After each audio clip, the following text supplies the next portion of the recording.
இந்த உலகத்தில் எல்லாருக்கும் மகிழ்ச்சி தரக்கூடிய ஒரு பொருள் எது? இது ஒரு முக்கியமான கேள்வி. இந்த கேள்விக்கு பொருத்தமான ஒரு பதிலை உங்களால் சொல்ல முடியுமா? அதாவது கொஞ்சம் யோசித்து பார்த்தா பணம்னு சொல்லலாமா? இப்போ கையில் காசு இல்லாதவங்ககிட்ட ஒரு 10 ரூபாய கொடுத்தா அது அவனுக்கு சந்தோஷத்தை கொடுக்கும். ஏற்கனவே வருமான வரி பிரச்சனையில் சிக்கி இருக்கிறவர்கிட்ட இன்னும் கொஞ்சம் பணம் இந்தாங்கன்னு சொல்லி கொடுத்தோம்னா அது அவருக்கு சங்கடத்தை தான் கொடுக்கும். அதனால் அந்த கேள்விக்கு பணங்கிறது பொருத்தமான பதிலாக இருக்க முடியாது. கேள்வி என்னென்னா, இந்த உலகத்தில் எல்லாருக்கும் மகிழ்ச்சி தரக்கூடிய ஒரு பொருள் எது? சரி, இனிப்புன்னு சொல்லலாமா? ஏன்னா எல்லாருக்கும் இனிக்க தானே செய்யும். அதுலேயும் ஒரு சிக்கல் இருக்குது. சர்க்கரை வியாதிக்காரங்களுக்கு அது என்ன சந்தோஷத்தையா கொடுக்கும்? ஆக எல்லாருக்கும் வேறுபாடு எதுவும் இல்லாமல் மகிழ்ச்சியை கொடுக்கக்கூடியது வேறு ஏதோ ஒன்று இருக்குது. அது என்னன்னு கண்டுபிடிக்கணும். அதுதான் இன்றைக்கி தகவல். இப்போ அதை கண்டுபிடிக்கணும்னா இந்த கதையை கேட்கணும். அது என்ன கதைன்னா, ஒரு ஊரில் ஒரு ராஜா இருந்தார். அவருக்கும் இதே சந்தேகம் வந்துட்டுது. அதாவது எல்லாருக்கும் இன்பம் தரக்கூடிய பொருள் எது அப்படின்னு. இதுக்கு பதில் தெரிஞ்சுக்கிறதுக்கு ஆசைப்பட்டார். சரி, அதுக்கு என்ன செய்யலாம்னு யோசனை பண்ணார். நாட்டு மக்களுக்கு பகிரங்கமாக ஒரு அறிவிப்பு கொடுத்தார். நம்ம நாட்டு மக்கள் இன்பம் தரக்கூடிய பொருள் எதுன்னு நினைக்கிறாங்களோ அதை கொண்டுக்கிட்டு வந்து அரண்மனையில் உள்ள கண்காட்சி மண்டபத்தில் வைக்கலாம். அப்படி அவங்க வைக்கிற பொருள்களில் எது எல்லாருக்கும் இன்பம் தரக்கூடியதாக இருக்குமோ அதை வச்சவருக்கு 1000 பொற்காசுகள் பரிசு அப்படின்னு அறிவிப்பு கொடுத்துட்டார். ஜனங்கள் இந்த அறிவிப்பை கேட்டாங்க. அதுக்கப்புறம் சும்மா இருப்பாங்களா? 1000 பொற்காசுன்னா சும்மாவா? அவங்க கையில் என்னென்ன கிடைச்சதோ அதையெல்லாம் கொண்டாந்து அரண்மனை காட்சி மண்டபத்தில் வச்சுட்டாங்க. அதுக்கப்புறமா ராஜா அங்கே வந்தார். ஒவ்வொன்றா பார்த்துக்கிட்டே வந்தார். முதல்ல ஒரு குயில் இருந்தது, இனிமையாக பாடக்கூடிய குயில். இந்த குயிலோட இன்னிசை எல்லாருக்கும் இன்பம் தரக்கூடியது தான். இருந்தாலும் காது கேட்காதவங்களுக்கு இந்த இசை எப்படி இன்பம் தர முடியும்? அதனால் இது சரியில்லைன்னு விட்டார். அடுத்தபடியாக போனார். அங்கே என்ன வச்சுருக்குறாங்கன்னு பார்த்தா ஒரு அழகான மயில் அங்கே தோகை விரித்து ஆடிக்கிட்டு இருக்குது. இந்த மயிலோட ஆட்டம் மனசுக்கு இன்பம் தரக்கூடியது தான். இருந்தாலும் பார்வை இல்லாதவங்க இந்த ஆட்டத்தை பார்த்து ரசிக்க முடியுமா? முடியாது. அதனால் இதுவும் சரியில்லை அப்படின்னு சொல்லிவிட்டார். அதுக்கு அடுத்தபடியாக போனார். பல வகையான இனிப்பு பண்டங்களை வச்சுருந்தாங்க. பார்த்தார், வயசானவங்களுக்கும் நோயாளிகளுக்கும் இது இன்பம் தராது, துன்பம் தான் கொடுக்கும் அப்படின்னார். இப்படி ஒவ்வொன்றா பார்த்துக்கிட்டே போகிறார். அழகான மலர்கள், கனிகள், ஓவியங்கள் எதுவுமே பொருத்தமாக தெரியல. சகல பேருக்கும் இன்பம் தரக்கூடிய வகையில் எதுவும் இல்லை. கடைசியாக வந்தார். அங்கே ஒரு களிமண் பொம்மை இருந்தது. அது என்ன பொம்மை தெரியுமா? பசியால் வாடி இருக்கிற ஒருத்தருக்கு ஒரு அம்மா இனிமையாக பேசிக்கிட்டு சோறு போடுறது மாதிரி அந்த பொம்மையை செஞ்சுருந்தாங்க. அதுக்கு கீழே அன்பு அப்படின்னு எழுதியிருந்ததுதான். ராஜா பளிச்சுன்னு ஒரு முடிவுக்கு வந்தார். அந்த பொம்மையை செஞ்ச சிற்பியை வரவழைச்சார், பரிசு கொடுத்தார். அன்பு ஒன்று தான் எல்லாருக்கும் இன்பம் அளிக்கக்கூடிய பொருள்.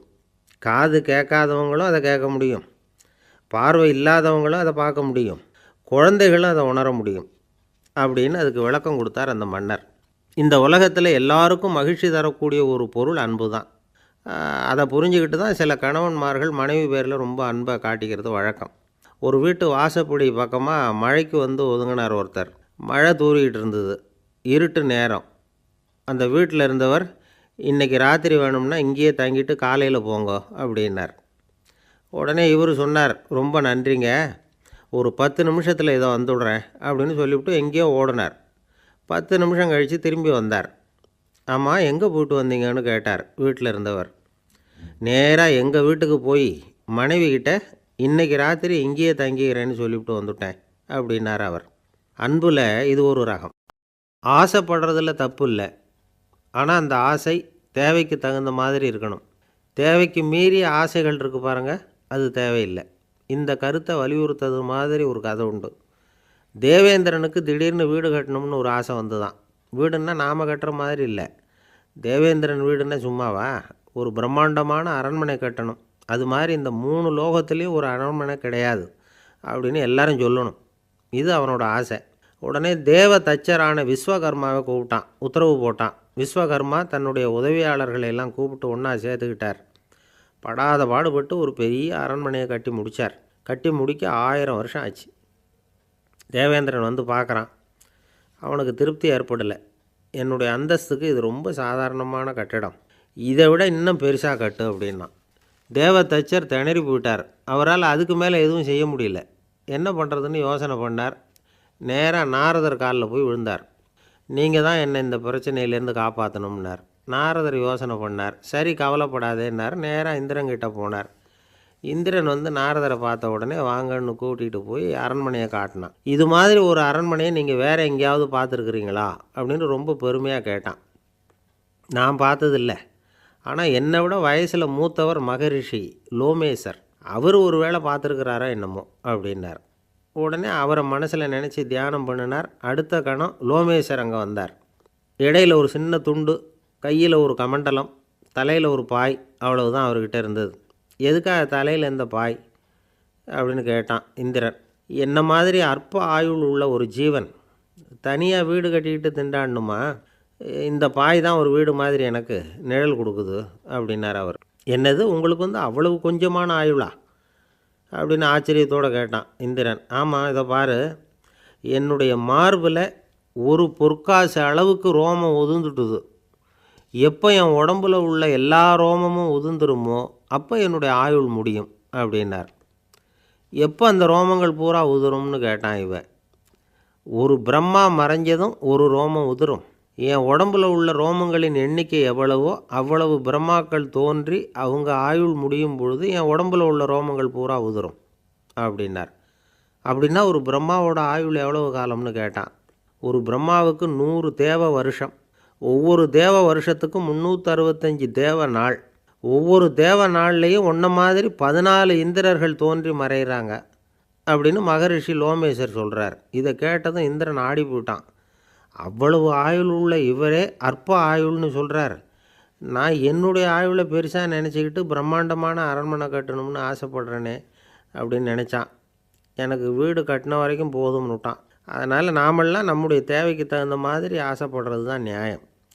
ஆனால் அப்படியே நடந்துக்கிறோம். மனுஷன் கடவுளையே ஏமாற்றி காசு வாங்கிறதுக்குள்ள ஆசைப்படுறான். ஒருத்தன் கடவுளை நினச்சி தவம் இருந்தான். கடவுள் நேரில் வந்தார். தேவலோகத்தில் ரூபாய்க்கெல்லாம் என்ன மதிப்புன்னு கேட்டான். அங்கெல்லாம் ரூபாய்ங்கிறது உங்கள் பணத்தில் 1 கோடி ரூபாய்க்கு சமம். அதாவது தேவலோகத்தில் 1 ரூபான்னா இங்கே 1 கோடி ரூபா. அது மாதிரி எங்களுக்கு ஒரு நாளுங்கிறது உங்கள் கணக்கில் 1 கோடி வருஷத்துக்கு சமம் அப்படின்னார் கடவுள். அப்படின்னா எனக்கு நீங்கள் அதிகமாக எதுவும் தர வேணாம், உங்கள் கணக்குப்படி ஒரே 1 ரூபா கொடுங்க, அது போதும்னா இவன் ரொம்ப சாமர்த்தியமாக. கடவுள் யோசனை பண்ணார். அது ஒன்றும் கஷ்டம் இல்லை, 1 ரூபா தானே கேட்குற, கொடுத்துட்றேன். ஆனால் இப்போ வரும்பொழுது நான் எடுத்துக்கிட்டு வரல, எங்கள் கணக்குப்படியே 1 நாள் பொறுத்துக்க பணத்தோடு வந்துடுறேன் அப்படின்னு சொல்லிவிட்டு பறந்து போயிட்டார். இயேசுநாதர்கிட்ட ஒருத்தர் கேட்டாராம், இயேசுவே என்னை எவ்வளவு நேசிக்கிறீர்கள் அப்படின்னு. அவர் தன்னுடைய 2 கைகளையும் அகல விரித்து இவ்வளவு என்று சொல்லி சிலுவையில் உயிர் நீத்தார் அப்படின்னு சொல்லுவாங்க. அதாவது அந்த நேசிப்புக்கு எல்லை கிடையாது, அதே போல் மன்னிப்புக்கும் எல்லை கிடையாது. இது இயேசுநாதர் சொல்லி கொடுத்த ஒரு பாடம். இயேசுனுடைய சீடர்களில் ஒருத்தன் பீட்டர், அவன் ஒரு நாள் இயேசுநாதர்கிட்ட கேட்டிருக்கான், இயேசுவே நான் என்னுடைய தம்பிக்கிட்ட அடிக்கடி சண்டை போட்டுக்கிட்டு இருக்கிறேன், என்னுடைய சகோதரன் கூட, அவனை நான் எத்தனை தடவை மன்னிக்கிறது? ஏற்கனவே 7 தடவை அவனை மன்னிச்சுட்டேன் அப்படின்னு சொல்லியிருக்கிறான். அப்போது இயேசு சொன்னாராம், மன்னிக்கிறதுக்கு எத்தனை தடவைங்கிற கணக்கெல்லாம் கிடையாது, எத்தனை தடவை உன்னுடைய சகோதரன் உன்னை கோபப்படுத்துகிறானோ அத்தனை தடவை நீ மன்னிக்கிறதுக்கும் தயாராக இருக்கணும், அதுதான் அப்படின்னு சொன்னாராம். அப்போ இவனுக்கு ஒன்றும் புரியல, இது என்ன அவன் தப்பு பண்ணிக்கிட்டே இருப்பான், நாம் மன்னிச்சுக்கிட்டே இருக்கிறதா அப்படிங்கிறது மாதிரி குழப்பமாக இருந்திருக்கிறான். அப்போது இயேசுநாதர் தன்னுடைய சீடன் பீட்டர்கிட்ட ஒரு கதை சொன்னாராம். அந்த கதை இன்றைக்கு நாம் எல்லாரும் சிந்தித்து பார்க்க வேண்டிய ஒரு கதை. அதாவது மன்னிப்பை விரும்புகிறவர்கள் மன்னிக்கவும் தயாராக இருக்க வேண்டும் அப்படிங்கிறது தான் அந்த கதையினுடைய தத்துவம். அந்த இயேசுநாதர் சொன்ன கதை என்னென்னா, ஒரு மன்னர் இருந்தார். அவர் ஒரு நாள் அரண்மனையில் உட்காந்து கணக்கு வழக்குகள்லாம் பார்த்துக்கிட்டு இருந்தார். நம்ம அரண்மனையிலேருந்து யார் யார் அரசாங்க கடன் வாங்கியிருக்கிறாங்க, யார் யார் திருப்பி செலுத்தியிருக்கிறாங்க அப்படிங்கிற விவரத்தையெல்லாம் பார்த்துக்கிட்டு இருந்தார். அப்போ தான் புரிஞ்சுது, அந்த அரண்மனையில் வேலை செய்கிற ஒருத்தனே அரசாங்க கடன் வாங்கியிருக்கிறான். எவ்வளவு? 10,000 பொற்காசுகள் வாங்கியிருக்கான் கடன். இந்த 10,000 பொற்காசுகளை திருப்பி செலுத்தலை அரசாங்கத்துக்கு. இது மன்னர் கவனத்துக்கு வந்தது. உடனே நம்ம அரண்மனையில் இருக்கிறவனே அரசு கடன் வாங்கி திருப்பி செலுத்தாமல் இருக்கான், அவனை கூப்பிட்டு வாங்கன்னு சொல்லி கூப்பிட்டுட்டு வந்தாங்களாம். விசாரிச்சிருக்கிறாங்க. என்னப்பா நீ எவ்வளோ ஒன்று? ஆமாங்க 10,000 பொற்காசுகள் வாங்கியிருக்கிறேன், இன்னும் திருப்பி கட்டலைன்றான். உடனே அவர் மன்னர் சொல்லியிருக்கிறார், நம்ம சட்டத்திட்டப்படி நீ உடனே பணத்தை திருப்பி கட்டிடு. அப்படி உன்னால் கட்ட முடியலன்னா உன்னுடைய வீடு வாசல் சொத்து சுகம் எல்லாத்தையும் விற்று அந்த பணத்தை அரசு கருவூலத்தில் சேர்த்துக்கிறதுக்கு நானே ஏற்பாடு பண்ணிடுறேன் அப்படின்னு அந்த மன்னர் சொன்னாராம். இவன் அப்படியே அதிர்ச்சி ஆகிட்டான். அப்படியே பொத்துன்னு காலில் விழுந்தானா. மன்னா என்னை மன்னிச்சுங்க, என்னால் முடியல, எனக்கு மன்னிப்பு கொடுங்க அப்படின்ட்டுருக்கான். உடனே அவர் எழுந்திரிச்சு, சரி நீ மன்னிப்பு கேட்டுவிட்டேன், அதனால் உன்னை மன்னிக்கிறேன், நீ பணம் கட்ட வேண்டாம் அப்படின்னு சொல்லி அந்த மன்னர் அவனை விட்டுட்டாராம். பணத்தையும் தள்ளுபடி போட்டார், நீ திருப்பி கட்ட வேண்டான்னு. இவனுக்கு ரொம்ப மகிழ்ச்சி. அதனால் ரொம்ப உல்லாசமாக வந்துக்கிட்டு இருக்கிறான். தெருவில் வந்துக்கிட்டு இருக்கிறப்ப இவங்கிட்ட கடன் வாங்கின ஒருத்தன் எதுக்கு வந்துக்கிட்டு இருக்கான். அவன் இவங்கிட்ட ஒரு 100 பொற்காசுகள் கடன் வாங்கியிருக்கான். அவன் வந்தான். இவன் போய் அவன் சாட்டையாக பிடிச்சிக்கிட்டான், நீ எப்படா என் கடனை திருப்பி கொடுக்க போகிறேன்னு. அவன் இப்போ முடியல, கொஞ்சம் பொறுத்துக்கா, அப்புறம் தரேன் இருக்கான். அதெல்லாம் முடியாது, நீ கொடுத்து தான் ஆகணும் அப்படின்னு இவன் புடிவமாக சொல்கிறான். இப்போ நிலைமையை பாருங்கள். இவன் ஏற்கனவே 10,000 பொற்காசுகள் அரசாங்கத்தில் கடன் வாங்கினா அதுக்கு மன்னிச்சு விட்டுட்டார் இவனை. ஆனால் இவன் இன்னொருத்தனை மன்னிக்கிறதுக்கு தயாராக இல்லை. இவங்கிட்ட கடன் வாங்கின இன்னொருத்தன் 10 பொற்காசுகள், அவனை மன்னிக்க தயாராக இல்லை. அவனை கொண்டு போய் நீதிமன்றத்தில் கொண்டு போய் நிறுத்தி தண்டனை வாங்கி கொடுத்துட்டான். நீதிபதி என்ன சொன்னார், அந்த இவன் வாங்கின பொற்காசுகளை திருப்பி கட்டுற வரைக்கும் ஜெயிலில் இருக்கணுங்கிறது தீர்ப்பு. ஆனால் உடனே அரசர் காதில் வந்து விழுந்தது. சொல்லிட்டாங்க, உங்ககிட்ட மன்னிப்பு வாங்கிட்டு போனானே ஒருத்தன், அவன் இன்னொருத்தனை மன்னிக்கிறதுக்கு தயாராக இல்லை, அவனை கொண்டு போய் ஜெயிலில் அடைச்சிட்டான் அப்படின்னு. உடனே மன்னர் பார்த்தார், இவனை மறுபடியும் கூப்பிட்டு வர சொன்னார். தபாரப்பா, நான் உன்னை மன்னிச்சு விட்டேன், ஆனால் நீ இன்னொருத்தனை மன்னிக்கிறதுக்கு தயாராக இல்லை, அதனால் என்னுடைய தீர்ப்பையும் மாற்றுறேன், நீயும் அரசு கடன் தீர்ற வரைக்கும் ஜெயிலில் தான் இருக்கணும் அப்படின்னு சொல்லி ஜெயிலுக்கு அனுப்பிச்சிட்டாராம். இப்படி ஒரு கதையை இயேசுநாதர் தன்னுடைய சீடருக்கு சொன்னதாக ஒரு வரலாறு. அது என்ன, அதுலேருந்து நாம் புரிந்து கொள்ள வேண்டியதுன்னா, நாம் மன்னிக்கப்படணும்னு நாம் விரும்புகிறோம்னா நாம் இன்னொருத்தரை மன்னிக்கிறதுக்கு தயாராக இருக்கணும். அதனால் நாம் இன்னொருத்தரை யாரையும் மன்னிக்க மாட்டோம், ஆனால் என்ன இன்னொருத்தர் மன்னிக்கணும் அப்படிங்கிறது மாதிரி செய்யக்கூடாதுன்னு சொல்லுவாங்க. அது மாதிரி நாம் இப்போ இது தப்பாக புரிஞ்சுக்கிறவங்களும் இருக்கிறாங்க. பாவம் மன்னிப்புங்கிறதுலாம் எதுக்குன்னா, அதாவது மறுபடியும் பாவம் செய்யாமல் இருக்கிறதுக்காக தான். அதான் மன்னிக்கிறாரே அப்படிங்கிறதுக்காக மறுபடியும் பாவம் பண்ணிகிட்டு இருக்கிறது இல்லை. அதான் ஒருத்தர் கேட்டாராம், பாவத்திலேருந்து மன்னிப்பு கிடைக்கணும்னா நீ என்ன செய்யணும் அப்படின்னு கேட்டிருக்கார். அதுக்கு அவன் சொல்லியிருக்கிறான், நான் முதல்ல பாவம் செய்யணும், அப்போ தானே மன்னிப்பு கிடைக்கும் அப்படின்னு நானாம். இப்படிப்பட்டவர்கள் தான் இன்றைக்கி உலகத்தில் அதிகமாக இருக்கிறாங்க. அதனால் இந்த மன்னிப்பின் மகத்துவங்கிறது இயேசுநாதர்கிட்டேருந்து தான் நாம் புரிஞ்சுக்கணும். அந்த இயேசு சொன்ன அந்த மன்னிக்கிற மனோபாவம் இருந்தால் இன்றைக்கி உலகம் பூராவும் அமைதி பூங்காவாக இருக்கும். அதில் ஒன்றும் ஆச்சரியமே இல்லை, அதில் ஒன்றும் சந்தேகமும் இல்லை. அதனால் மன்னிக்கிற மனோபாவத்தை நாம் எல்லாரும் நமக்குள்ளே வளர்த்து கொள்ள வேண்டும் அப்படிங்கிறது தான் நாம் இன்றைக்கு எல்லோரும் சிந்தித்து பார்க்க வேண்டிய ஒரு செய்தி. ஒருத்தர் ரொம்பவும் மகிழ்ச்சியாக வந்துக்கிட்டு இருந்தார். என்ன விஷயம்னு விசாரித்தேன். நான் தோற்று போயிட்டேன், அதுதான் மனசுக்கு மகிழ்ச்சியாக இருக்குது அப்படின்னார். எனக்கு இது ரொம்ப ஆச்சரியமாக போச்சு. இந்த உலகத்தில் தோற்று போகிறவங்க யாரும் மகிழ்ச்சியாக இருக்கிறது இல்லை. அப்படி இருக்கிறப்ப இவர் இப்படி சொல்கிறாரே, எங்கே தோற்று போனீங்கன்னு கேட்டேன். அதுக்கப்புறம் தான் அவர் விவரமாக சொன்னார். என்னோடய 5 வயசு குழந்தையோடு நான் விளையாடிக்கிட்டு இருந்தேன். அந்த விளையாட்டில் என் குழந்தை ஜெயிச்சு விட்டுது, நான் தோற்று போயிட்டேன் அப்படின்னார் ரொம்ப உற்சாகமாக. நான் யோசித்து பார்த்தேன். அதாவது நாம் சின்ன குழந்தையாக இருக்கிறப்போ எந்த விளையாட்டில் கலந்துக்கிட்டாலும் அதில் நாம் தான் ஜெயிக்கணும்னு ஒரு வெறி நமக்குள்ளே இருக்கும். நம்மளை எதிர்த்து விளையாடுறவர் நல்லவரா கெட்டவரா, பெரியவரா சின்னவரா அப்படிங்கிறதெல்லாம் முக்கியம் கிடையாது. அவர் தோற்று போகணும், நாம் ஜெயிக்கணும், அதுதான் முக்கியம். எதிரியை சந்தோஷப்படுத்த விளையாடுகிற கலை அப்போ நமக்கு தெரியறதில்ல. வாழ்க்கையில் ஒரு பக்குவம் வந்ததுக்கு அப்புறம் வெற்றி பெறணுங்கிற மன அழுத்தம் போயிடுது. போட்டியில் ஜெயிக்கணுங்கிறத விட குழந்தையை சந்தோஷப்படுத்தணுங்கிறது முக்கியமாக போச்சு. ஜெயிக்கணுங்கிற வெறி ஓடி போட்டுது. ஒரு குழந்தையாக இருந்தப்போ நம்ம வளர்ச்சிக்கு உதவிய வெறி பெரியவனானதுக்கு பிறகு நமக்கு எதிரியாக மாறுது. அதை சரியான சமயத்தில் நாம் புரிஞ்சுக்கிட்டோம்னா போதும், நாம் பொழைச்சிக்கலாம். ஒவ்வொரு மனுஷனுமே வாழ்க்கையோட அடுத்த கட்ட வளர்ச்சியில் அடி எடுத்து வைக்கிற நேரத்தில் தன்கிட்ட இருந்து ஏதோ ஒரு குணத்தை அல்லது தன் குணம் இருந்த ஏதோ ஒரு உறவை நாம் இழக்கத்தான் வேண்டியிருக்குது. ஒரு கட்டம் வரைக்கும் உதவியாக இருந்த குணம் அடுத்த கட்டத்துக்கு தடையாக கூட மாறிடலாம். இந்த பரிமாண மாற்றத்துக்கு உள்ளாகிற ஒவ்வொருத்தரும் பிரத்யட்சமாக இதை உணர்கிறாங்க. ஆனால் பல பேர் எப்படின்னா பழசை திறந்துவிட்டு புதிய கொள்கைகளை உருவாக்கிக்கிறதுக்கு இஷ்டம் இல்லாமல் இருந்துவிடுறாங்க, அல்லது அப்படி செய்ய முடியாமல் தவிக்கிறாங்க. இதையெல்லாம் மீறி அந்த பழசை திறந்துவிட்டா அதை இழந்ததால் உண்டாகிற மன அழுத்தம் சில காலத்துக்கு வருத்திக்கிட்டு தான் இருக்கும், வேறு வழி இல்லை. ஆரோக்கியமான ஒரு முன்னேற்றத்துக்காக அந்த மன அழுத்தத்தை தாங்கிக்கத்தான் வேணும் அப்படிங்கிறாரு அந்த உலக புகழ்பெற்ற மேதை ஒருத்தர், இந்த ஸ்காட் பெக் அப்படிங்கிறவர். பிறந்த நாள் முதல் இதுதான் சரி அப்படின்னு கற்பிக்கப்பட்டு வந்த ஒவ்வொரு தத்துவத்தையும் தங்களுடைய வளர்ச்சிக்கு தகுந்த மாதிரி மாற்றி அர்த்தப்படுத்தி கொள்ள முடியாமல் வாழ்க்கை சூழலில் அப்படியே அரைப்பட்டு தூளாகிறவர்கள் தான் ரொம்ப தவிக்கிறாங்களாம். இதுதான் அவருடைய கருத்து. பெரும்பாலும் மனிதர்களுடைய நடுத்தர வயசில், அதாவது 30 தாண்டுகிற சமயத்தில் தான் இந்த தவிப்பு உண்டாகுதான். இதை தான் மேற்கத்திய நாடுகளில் அடிக்கடி மிட் லைஃப் கிரைசிஸ் அப்படின்னு சொல்கிறாங்க. அப்பப்போ பழசையெல்லாம் தொலைச்சி விட்டு புதுசாக பிறக்கிறதுக்கு கற்றுக்கணும். ஒவ்வொரு நிமிஷத்தையும் அந்த நிமிஷத்துக்கு ஏற்ற சித்தாந்தம் கொண்டவர்களாக சந்திப்போம் அப்படிங்கிறார் அந்த உளவியல் நிபுணர். இப்படி பழகிக்கிட்டால் வாழ்க்கை இன்பமயம், இல்லைன்னா தவிப்பு மயம்தான். பழசை தொலைக்க முடியாதவர்களில் எத்தனையோ பேர் உண்டு, எத்தனையோ ரகம் உண்டு. அதில் வேடிக்கையான நண்பர்களும் உண்டு. ஒருத்தர் நண்பர் வீட்டுக்கு போனார். அவர் ஏதோ இனிப்பு பலகாரம் கொடுத்து சாப்பிட சொல்லியிருக்கிறாங்க அவங்க வீட்டில்.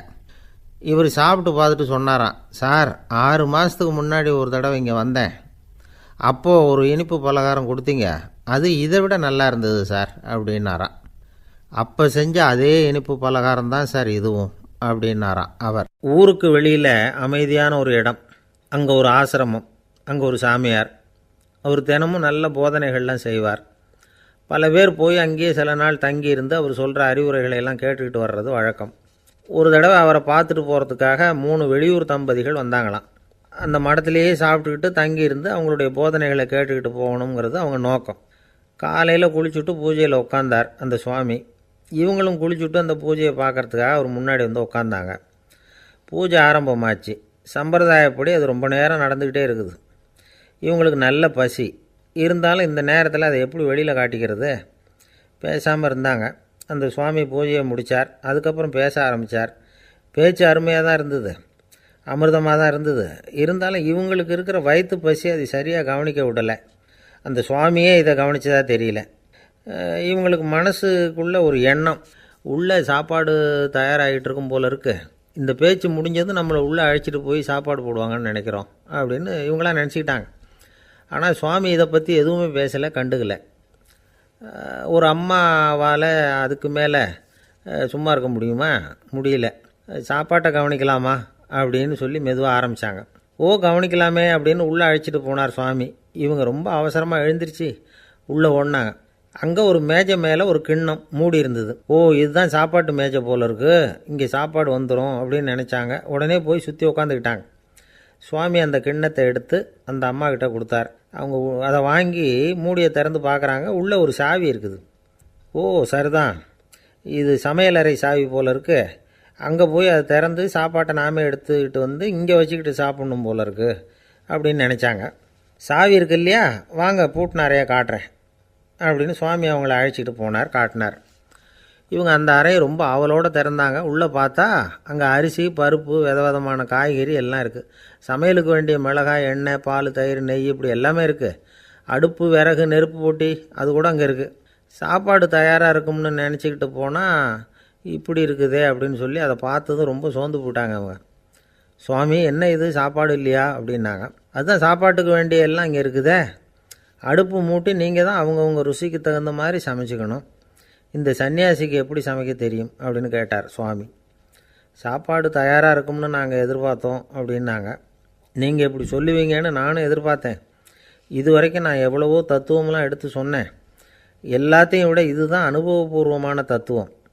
ஆண்டவன் நமக்கு நல்ல மனசை கொடுத்துருக்குறான், நல்ல வாய்ப்புகளையும் தந்திருக்கிறான், அதையெல்லாம் பயன்படுத்திக்கக்கூடிய மூளையையும் சிந்தனையையும் கொடுத்துருக்குறான்.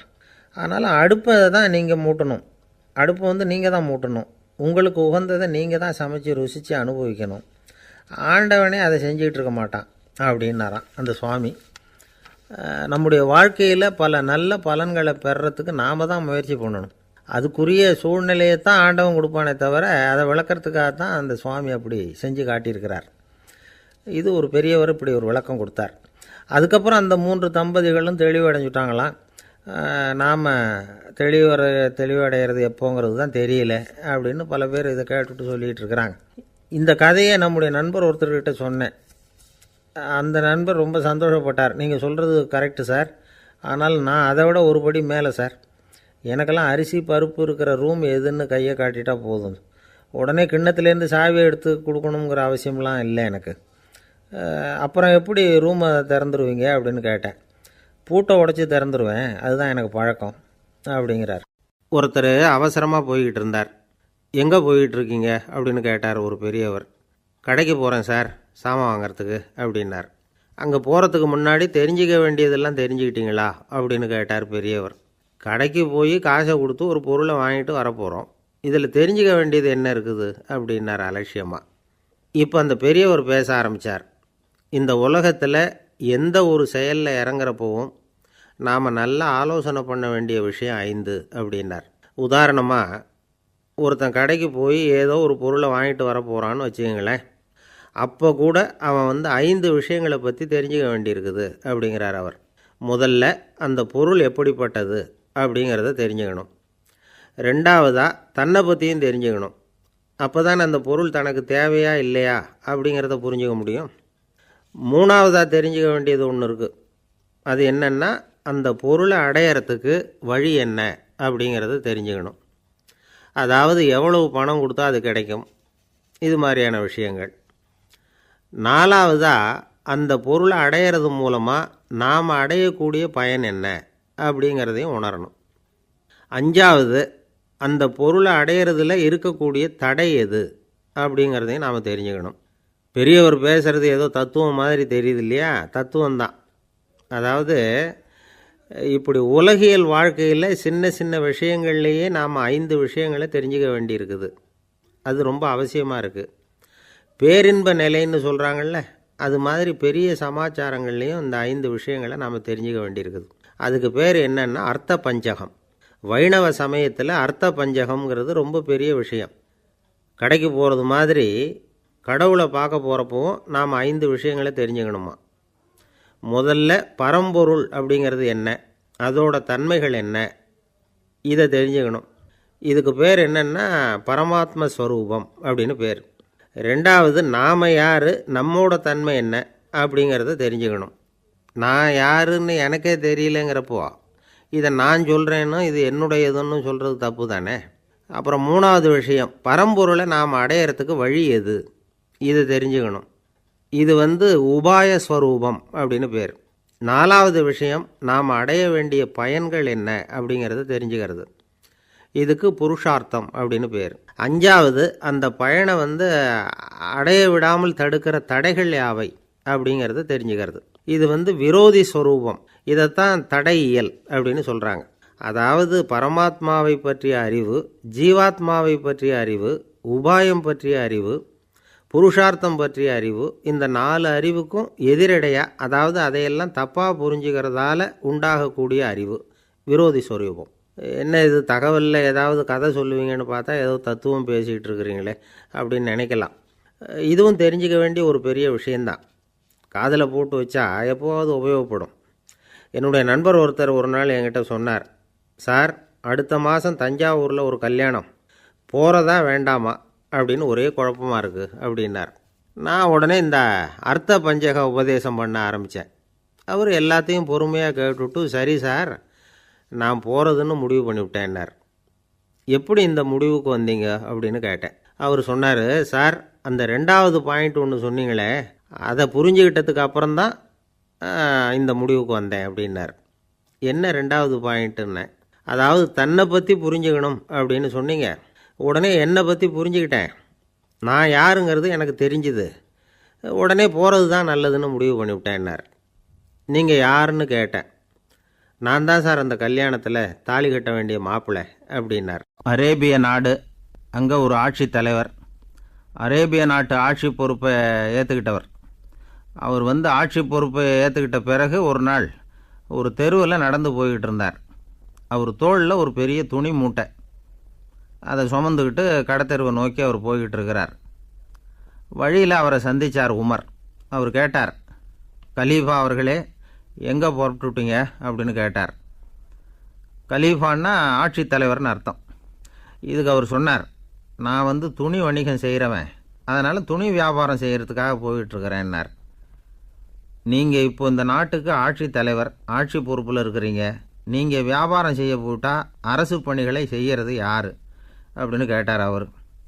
நான் அரசு பணிகளை மட்டுமே செஞ்சுக்கிட்டு இருந்தா என் குடும்பத்தை காப்பாற்றுறது யார் அப்படின்னு கேட்டார் அவர். இப்படி கேட்டவர் யார் தெரியுமா? அவர் தான் அபூபக்கர், இறை தூதர் முகமது அவர்களுக்கு பிறகு கலீஃபாவாக தேர்ந்தெடுக்கப்பட்டவர். அப்போலாம் ஆட்சி தலைவர்களுக்கு சம்பளம்னு எதுவும் கிடையாது. இந்த பிரச்சனையை எப்படி தீர்க்கிறதுன்னு யோசனை பண்ணார் உமர். அபு உபைதா அவர்கள்கிட்ட அழைச்சிட்டு போனார். அவர் யாருன்னா, அவர் தான் பொது நிதி கருவூலத்தின் பொறுப்பாளர். அவர்கிட்ட பிரச்சனையை சொன்னார். இது மாதிரி ஆட்சி தலைவருக்கு பொது நிதியிலிருந்து ஊதியம் அளிக்க முடியுமான்னு கேட்டார். பொது நிதி விதிகளின்படி அதுக்கு சாத்தியம் இல்லைன்னு சொல்லிவிட்டார் அவர். சரி, வேற ஏதாவது வழி இருக்குதான்னு கேட்டார் உமர். அபு உபைதா கொஞ்சம் யோசனை பண்ணி பார்த்தார். அப்புறமா சொன்னார், மக்காவிலிருந்து மதீனாவுக்கு குடிபெயர்ந்து வந்த அகதிகளுக்கு நிதி உதவி அளிக்கிறதுக்கு விதிகளில் இடம் இருக்கு. அப்படி பார்த்தா அபூபக்கரும் அகதி தானே, அதனால் எல்லா அகதிகளுக்கும் கொடுக்கறது மாதிரியே அவருக்கும் ஒரு தொகை அளிக்கலாம்னார். கலீஃபா அபூபக்கருக்கு இந்த அகதி உதவித்தொகையைத்தான் கொடுத்துட்டு வந்தாங்களாம். குடும்ப செலவுக்கு அது போதுமானதாக இல்லை. இருந்தாலும் கலீஃபாங்கிறதுக்காக மற்ற அகதிகளை விட அதிகமாக தொகையை பெற அவர் விரும்பலை. மார்பு பக்கம் கிழிஞ்சிருந்த ஒரு மேலாடையை தான் அவர் அணிஞ்சிருந்தார். அவருடைய துணைவியார் அஸ்மா, அவங்க ஒரு நாள் தேன் அருந்த ஆசையாக இருக்குன்னாங்களாம். நமக்கு கிடைக்கிற ஊதியம் குடும்ப செலவுக்கே போதுமானதா இல்லையே, இந்த நிலையில் தேன் வாங்கிறதுக்கு காசுக்கு நான் எங்கே போவேன்ருக்கார் அவர். கொஞ்ச நாள் கழித்து அவங்க ஒரு தொகையை அவர்கிட்ட கொடுத்து தேன் வாங்கிட்டு வர சொன்னாங்களாம். இவருக்கு ஆச்சரியம், ஏது இந்த பணம்னு கேட்டிருக்காரு. நீங்கள் தினமும் குடும்ப செலவுக்காக கொடுத்துக்கிட்டு வந்த பணத்தில் கொஞ்சம் கொஞ்சமாக மிச்சப்படுத்தி வச்சேன்னாங்களாம். அபூபக்கர் அந்த பணத்தை எடுத்துக்கிட்டு நேராக பொது நிதி கருவூல பொறுப்பாளர்கிட்ட போனார். இந்த பணத்தை பொது நிதியில் சேர்த்துருங்க, இது அதிகப்படியாக எனக்கு தரப்பட்டு வந்த ஊதியம், அடுத்த மாதத்துலேருந்து இந்த தொகையை குறைச்சிங்கன்னு வேற சொல்லிவிட்டாராம். பசியை தணிக்க தேவையான அளவு உணவு, ஒரு ஜோடி உடை, இதை தவிர கூடுதலாக மக்கள் பொது நிதியிலிருந்து வாங்கிக்கிறதுக்கு என் குடும்பத்தாருக்கு உரிமை இல்லை அப்படின்னு சொல்லி கண்டிப்பாக சொல்லிவிட்டாராம். அவர் வாங்கிட்டு வந்த அந்த குறைந்த ஊதியம் கூட அவர் மனசை உறுத்திக்கிட்டே இருந்தது. கடைசி நேரம் அவர் தம்முடைய மகள் ஆயிஷா அவர்களை அழைச்சார். மகளே, இதுவரைக்கும் பொது நிதியிலிருந்து நான் வாங்கிட்டு வந்த தொகை என்னுடைய இதயத்தில் பாரமாக அழுத்திக்கிட்டு இருக்கு. என் தோட்டத்தை விற்று அதில் வர்ற பணத்திலேருந்து நான் இதுவரைக்கும் வாங்கிட்டு வந்த ஊதிய தொகையை கணக்கு போட்டு பொது நிதியில் சேர்த்துவிடு அப்படின்னாராம். பதவி ஏற்கிறதுக்கு முன்னாடி தன்கிட்ட இருந்ததை விட இப்போ கூடுதலாக என்ன சொத்து இருக்குன்னு பார்த்துருக்கார். ஒரு ஒட்டகம், ஒரு கோப்பை, ஒரு பணியாள். இதையும் அடுத்தபடியாக கலீஃபாவா வர்றவர்கிட்ட ஒப்படைச்சிருங்க அப்படின்னு விட்டாராம். அதே மாதிரி அடுத்து வந்த உமர்கிட்ட ஒப்படைச்சாங்க. அப்போ உமர் சொன்னாராம், அபூபக்கரே, இந்த முன்மாதிரியால் உங்களுக்கு பிறகு இந்த ஆட்சி பொறுப்பை ஏற்கிறவர்களை பெரும் நெருக்கடிக்கு ஆளாகி விட்டீங்க அப்படின்னு சொல்லி ரொம்ப கண் கலங்கினாராம். கடைசியாக அபூபக்கர் தன்னுடைய குடும்பத்தாருக்கு விட்டு சென்ற சொத்து ஒரு படுக்கை விரிப்பு, ஒரு போர்வை, அவ்வளவுதான். இது சிந்திக்க வேண்டிய ஒரு செய்தி. ஒரு ஊரில் ஒரு மன்னர் இருந்தாராம். அமைச்சர் அவர்கிட்ட சொன்னாராம், மன்னா, நம்ம ராஜ்யத்தில் இனிமே லஞ்ச ஊழலே இருக்காதுன்னாராம். ஆஹா, அப்படின்னா ஊழல் பேர் வழிகளையெல்லாம் நாடு கடத்தியாச்சா அப்படின்னு கேட்டிருக்காரு மன்னர். இதுக்கு அவர், அப்படி இல்லைங்க, இனிமேல் கொடுக்கறதுக்கு ஜனங்கள்கிட்ட பணமே இல்லை அப்படி. ஒரு நாள் ஒரு தகப்பனார் தன்னுடைய பிள்ளையை அழைச்சிட்டு வந்தார். சார், இவன் சரியாக படிக்க மாட்டேங்கிறான், பெரியவங்களை மதிக்க மாட்டேங்கிறான், நீங்கள் கொஞ்ச நாள் இவனுக்கு குருவாக இருந்து நல்ல விஷயங்களை சொல்லி கொடுத்தா தேவையில்லைன்னார். பெரியவங்களையும் மதிக்காதவன் எப்படி என்ன மதிக்க போகிறான் அப்படிங்கிறது நமக்கு யோசனை வரும் இல்லையா? வேணாங்க, என்னை விட்டுருங்க அப்படின்னோம். அவர் விட மாட்டேன்னு விட்டார். இல்லைன்னா அவரே சிஷ்யன் ஆகிடுவார் போல இருந்தது. சரி, வேறு வழி இல்லாமல் அந்த பையனையே என்னுடைய சீடை நான் ஏற்றுக்கிட்டு உபதேசமெல்லாம் பண்ண ஆரம்பித்தோம். அதாவது குரு பக்தின்னா அது எப்படி இருக்கணுங்கிறத பற்றி சொல்லி கொடுத்தோம் அவனுக்கு. சதமகர் அப்படின்னு ஒரு குரு இருந்தார். அவருக்கு ஒரு சீடர். அவன் பேர் துளசி சைதன்யன், நைஷ்டிக பிரம்மச்சாரி.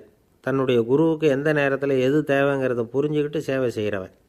ஆனால் இவனை பற்றி மற்ற சீடர்களுக்கு பொறாமல் வந்துட்டுது. இவன் மட்டும் இப்படி இருக்கானேன்னு உடனே குருக்கிட்ட போய் கோல் மூட்டினாங்க. அவன் சரியில்லை, அவன் நடந்துக்கிறது சரியில்லை, அப்படி இப்படின்னு எதையாவது சொல்லி. இருந்தாலும் இதையெல்லாம் அந்த குரு நம்பலை. அவருக்கு தெரியும் யார் யார் எப்படின்னு. துளசி சைதன்யன் பெருமையை மற்ற சீடர்களுக்கு உணர்த்தணும் அப்படின்னு நினச்சார். அதுக்கு ஒரு வழி பண்ணார். ஒரு நாள் சீடர்களை எல்லாம் கூப்பிட்டுக்கிட்டு ஒரு காட்டு வழியாக போய்கிட்டு இருந்தார். அங்கே ஒரு பெரிய மலை அருவி கொட்டிக்கிட்டு இருந்தது. குரு சீடர்கள் பக்கம் திரும்பினார். இந்த மலையின் மேலே இருந்து அந்த படுபாதாளத்தில் குதிக்கிறதுக்கு உங்களில் யார் தயார் அப்படின்னு கேட்டார். ஒரு சீடனும் வாயை திறக்கலை, ஒதுங்கி நின்றுக்கிட்டாங்க. பின்னாடி மூட்டை முடிச்சோடு வந்துக்கிட்டு இருந்தான் துளசி சைதன்யன். அவனை பார்த்தார். தபாருப்பா, நீ மேலே இருந்து அந்த அருவியில் குதி அப்படின்னார். அப்படியே செய்கிறேன் சுவாமின்னா ஓடி போய் பொத்துன்னு குதிச்சுட்டான். அடுத்த கணமே குருநாதர் தன்னுடைய யோக சக்தியால் பறந்து போய் அவன் கீழே விழுந்துடாமல் தாங்கி பிடிச்சி கொண்டுக்கிட்டு வந்துட்டார். மற்ற சீடர்களுக்கெல்லாம் ஒரு மாதிரி ஆயிட்டுது. அடுத்தபடியாக என்ன பண்ணலாம்னு யோசித்தாங்க இவனை மாட்டி விடுறதுக்கு. ஒரு நாள் வெத்தலை அடிக்கிற ஒரு சின்ன உரலையும் உலக்கையையும் எடுத்து ஒளிய வச்சுட்டாங்க. சதமகர் சன்னியாசி இல்லை, அவர் வெத்தலை போடுவார். பல்லு சரியில்லை, அதனால் இடித்து தான் வெத்தலையை போடணும். திடீர்னு வெத்தலை பாக்கு கேட்டார். வழக்கமாக உரலில் இடித்து தர்றது தான் துளசியின் பழக்கம். உரலை தேடினா கிடைக்கல, என்ன பண்ணுறது? குரு கேட்டுவிட்டாரே, குரு சேவை தானே முக்கியம். என்ன பண்ணால் வெத்தலை பாக்க தன்னுடைய வாயில் போட்டு முன்னும் அதை எடுத்து அவர்கிட்ட கொடுத்துட்டான். குரு எதையோ படிச்சுக்கிட்டே அதை வாங்கி வாயில் போட்டுக்கிட்டார். துளசி இன்றைக்கி தாம்பூலம் நல்லா இடிக்கப்பட்டிருக்கு, ருசியாக வேறு இருக்குது, அதை இடித்த பாத்திரத்தை என் கண்ணால் பார்க்கணும்னு ஆசையாக இருக்குன்னு விட்டார். அதை மட்டும் அனுப்பி போய் நீ வர வேண்டான்னு வேற சொல்லிவிட்டார். இதை கேட்டதும் துளசி தவிச்சு போயிட்டான். இவன் போகாமல் எப்படி வாயை மட்டும் அனுப்பி வைக்க முடியும்? இவன் தவிக்கிறத பார்த்ததும் மற்ற சீடர்களுக்கெல்லாம் மனசுக்குள்ளே ரொம்ப சந்தோஷம். துளசி கொஞ்சமும் யோசிக்கலை. வாழை எடுத்தான், தன்னுடைய தலையவே அப்படியே அறுத்து வெட்டி எடுத்தான். இன்னொரு சீடங்கிட்ட கொடுத்துட்டான், எடுத்துகிட்டு போன்னு சொல்லி. கொண்டுகிட்டு போய் குரு முன்னாடி வைக்கிறாங்க. அந்த தலையில் வாய் திறந்துருக்கு, வெத்தலை போட்டு முன்னு இருந்தது, தெரிஞ்சு போச்சு, சிவப்பாக இருந்தது. அவனுடைய குரு பக்தியை இப்போ எல்லாரும் ஒத்துக்கிட்டாங்க. அதுக்கப்புறம் குரு சதமகர் தன்னுடைய அற்புத திறமையினால் அந்த தலையை மறுபடியும் ஒட்ட வச்சுட்டார். துளசிக்கு உயிர் வந்துட்டுது. இப்படி ஒரு பெரிய கதை உண்டு. அதாவது துளசி சைதன்யன் அவனுடைய குரு பக்தி எப்படி அப்படின்னு கேட்டோம். ரொம்ப அபாரம் அப்படின்னு அந்த பையன் அடக்கமாக, சும்மா விளையாட்டுக்காக தான் அப்படி அவங்ககிட்ட கேட்டோம். ஏன்பா உன்னுடைய குரு பக்தியை என்கிட்ட காட்டுறதுக்கு உன்னோட கழுத்தை நீயே அறுக்கணும்னு நான் சொன்னால் அதை நீ செய்வியா அப்படின்னு கேட்டோம். என்னுடைய கழுத்தை நானே அறுக்க வேண்டிய அவசியம் இல்லை சார் அப்படின்னா அவன். ஏண்டான்னு, அதே காரியத்தை தான் இனிமேல் நீங்கள் தினமும் செய்ய போகிறீங்களே சார் அப்படிங்கிறான். ஒரு தந்தை தன்னோட பிள்ளைய ரொம்ப தைரியசாலியாக வளர்க்கணும்னு ஆசைப்பட்டார். அதுக்காக அவனை கூப்பிட்டு உட்கார வச்சு இப்படி உபதேசம் பண்ணார். இதை பாருப்பா, நான் உன்னாட்டம் இருக்கிறப்போலாம் எதுக்கும் பயப்பட மாட்டேன், ரொம்ப துணிச்சலாக இருப்பேன். ஒரு நாள் ஒரு அப்பாவி எலியை ஒரு பூனை துரத்திட்டு ஓடிச்சு. நான் உடனே என்ன செஞ்சேன் தெரியுமா? அந்த பூனையை பிடிச்சேன், அது வாலில் ஒரு பட்டாசு சரத்தை கட்டினேன், கொளுத்தி விட்டேன், படபடன்னு வெடிக்க ஆரம்பிச்சுட்டுது. அது துள்ளிக்கிட்டு அங்கேயும் இங்கேயும் ஓடி இருக்கு பாரு ஓட்டம், ரொம்ப தமாஷு அப்படின்னார் அப்பா. இப்படி சொல்லிவிட்டு பையனை பார்த்து, இதை கேட்குறதுக்கு உனக்கும் துணிச்சல் வருதா? நான் என்னுடைய செயலை நீ கேட்குறப்போ உனக்கு துணிச்சல் வருதா அப்படின்னு கேட்டார். வருதுன்னா பையன். எப்படின்னா அப்படிங்கிற விவரத்தையும் சொன்னான் அவன். அதாவது எலியை விரட்டினத்துக்காக பூனை வாலில் பட்டாசு கொளுத்துனீங்க நீங்கள், பூனையை விரட்டினத்துக்காக உங்கள் கழுத்தில் பட்டாசு சரத்தை மாட்டினா என்னென்னு தோணுது எனக்கு அப்படின்னா பையன். பையனோட துணிச்சல் அப்பாவையே நடுங்க வச்சுட்டுது. அது சரி, ஒரு அப்பா பிள்ளைக்கு இப்படியா உபதேசம் பண்ணுறது? எல்லாருக்கிட்டையும் அன்பாக பழகிறது எப்படி அப்படின்னு சொல்லி கொடுக்கணும். பிஞ்சு உள்ளங்களில் நஞ்சை தூவலாமா